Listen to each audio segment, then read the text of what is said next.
you're here to find some underappreciated shows or maybe hear me praise a few old favorites, you've come to the right place. This is Restless in Peace, and today we're spotlighting C, Control the Money and Soul of Possibility. I'm Fennec, and I've been an anime fan for almost a decade and have watched hundreds of shows. Don't forget to like, subscribe, and share with friends. If you haven't watched C Control yet, spoilers ahead. C Control, the Money and Soul of Possibility is a super long title, so from here on out, whenever I refer to the show, it will just be as Control. Control is about Kimimaro Yoga as one day he meets a strange man who offers him a large sum of money if he will allow his future to be held as collateral. From then on, his fate is radically altered as he's drawn into a mysterious realm known as the Financial District, where he must compete in weekly battles called deals in order to keep his money and avoid losing his future. The Financial District belongs to the Bank of Midas, and the man Yoga met is Masakaki, a representative of Midas's Japan branch. From the first moment you're exposed to Masakaki, it's obvious that the entire thing is extremely sketchy. I mean, come on. You have this weird guy with pinkish hair and glowing yellow eyes with powers that can affect space and time, offering you money in exchange for putting your future as collateral. And when I put it like that, it doesn't really sound like a deal anyone would make, right? Wrong. Masakaki is an expert at luring people in when they most need the money. And when what you're putting on the line is as collateral is so obscure as your future, you'd be surprised at how many people just jump at the chance. In this episode, what I want to figure out is what is the Bank of Midas? How does it operate? What does it mean to put your future as collateral? And what does it want? Let's start with what the Midas Bank even is, which is actually the hardest part. But where I started is with the obvious reference to the Greek myth of Midas's golden touch. The legend goes as follows. Midas was a very wealthy king who believed all of his happiness derived from money. One day, Midas encountered a satyr who, on his way to meet the god of fertility and wine, Dionysus, decided to take a nap in his rose garden.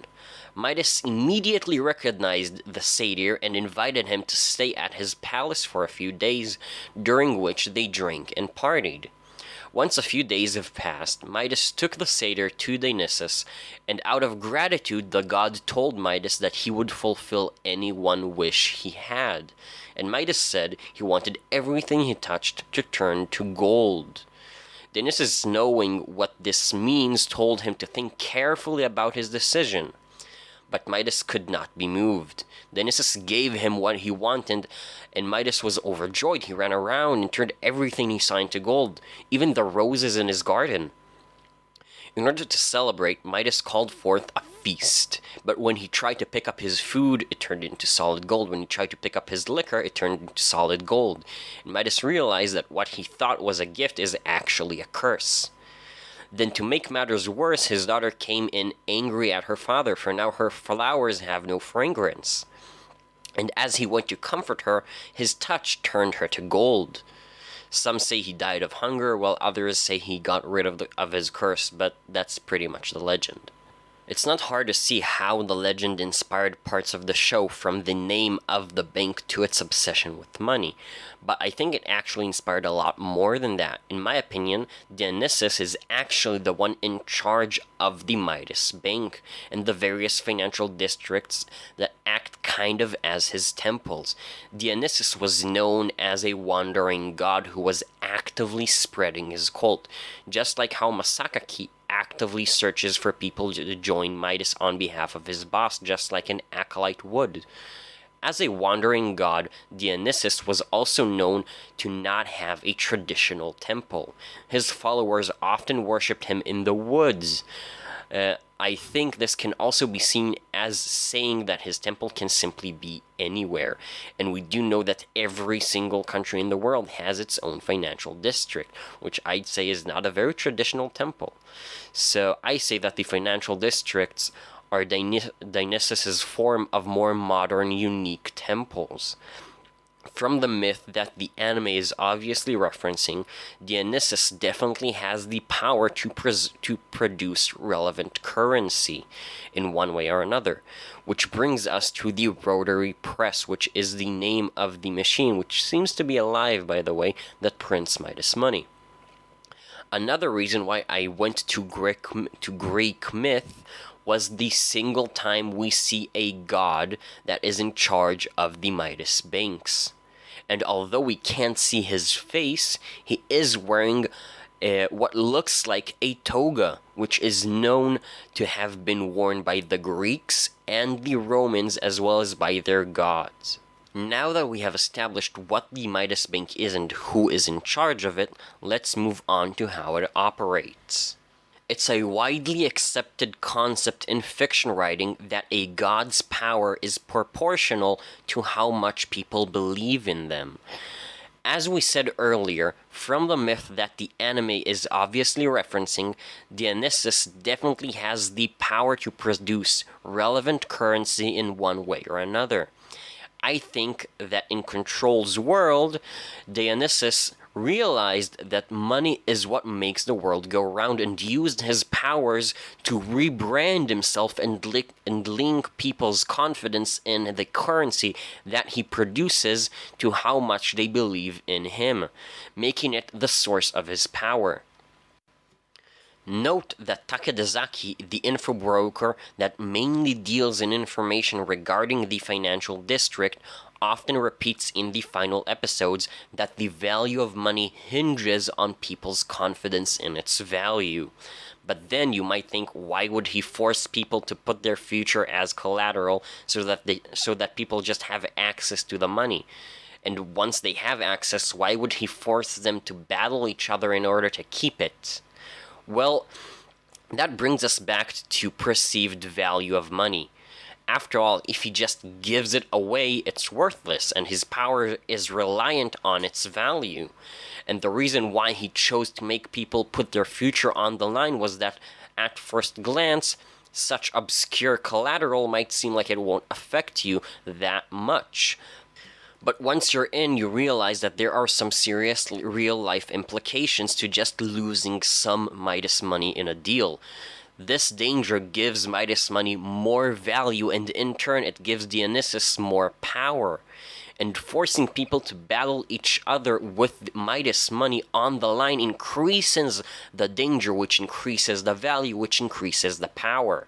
You can also see further optimization of this system with how Masakaki recruits people to Midas.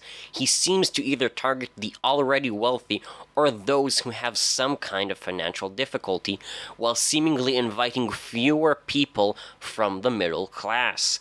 By doing this, the people who don't have a lot of money and join Midas are likely to go bankrupt very quickly, making them a prime example of the danger you face by losing, while the wealthier individuals who have a better starting point are more likely to have the time to develop and truly become a part of Midas, while having a stronger incentive not to lose. After all, they were able to stay in Midas long enough to realize what it means to lose. A very personal example that we see of bankruptcy in Control is when the college professor Ibarra goes bankrupt, and his kids cease to exist. Having access to Midas money was the reason he decided to have kids, otherwise he couldn't afford it. And once he lost all his Midas money, his future with his kids was taken. It was what was taken as collateral, and it was suddenly as if they never existed in the first place. Which segues me into, what does it mean to put your future up as collateral? From what we see throughout the show, your future is determined by your past, and changing your past not only affects your future, but also the immediate present. So what if what's actually taken as collateral is your past in order to affect your future, and they simply tell you that your future is what's being placed as collateral? I think Dionysus did this so that people could see the damage by losing Midas money immediately, which again increases the danger, which increases the value, which increases the power. And that's probably also why only members of Midas can remember how things were before whatever changed due to someone going bankrupt changed. They need to remember in order to realize the danger. But how can you know how far back in the past Midas will go in order to ultimately change your future? From the limited times we see or hear of someone in the show who went bankrupt or just lost some money, there is actually a timeline to be seen. And Ibarra specifically is the one that shows us how far they can go, and that's determined by how long you've been a member of Midas. The earliest decision we know of that Ibarra made after gaining access to Midas money was to have kids. Now, taking into account that the Midas Bank is incentivized to do as much damage as possible to up the fear factor associated with the danger of losing, they would naturally want to undo decisions that go back as far as possible, because that's how they will do the most amount of damage. This leads us to believe that they can only go as far back as your connection with Midas goes, which is why later in the anime, when the future of entire countries are put as collateral, it's understandable why even the landscape can change when a country's economy collapses. After all, the economy of every single country in the world has been strongly affected by Midas money, which in turn affects many decisions the country as a whole made throughout history. So what does it mean to put your future up as collateral? It means that if you lose or go bankrupt, Midas can play around with any event that happened in your life or any decision that you ever made since Midas money became present in your life. Now we are left with only one of the original 4 questions to answer. What does it want? Which we now know means what Dionysus wants. And if you've been listening, it should be pretty obvious. He wants power. Now I can't tell you why he wants power. That's something that I have no way of knowing, but what I can say is that, at least to me, it seems pretty obvious that that's what he wants. Finally, I do recommend you watch this anime if you haven't, and please notify me through the comment section if you're on YouTube, or through my website if you're from one of the podcast platforms. You can access the website in the show notes below. Tell me what you think about the episode. Did you like it, and would you like to hear more episodes like it? Or you can just comment whatever you want. Please like, subscribe, and share with friends. It helps me a lot, and I greatly appreciate it.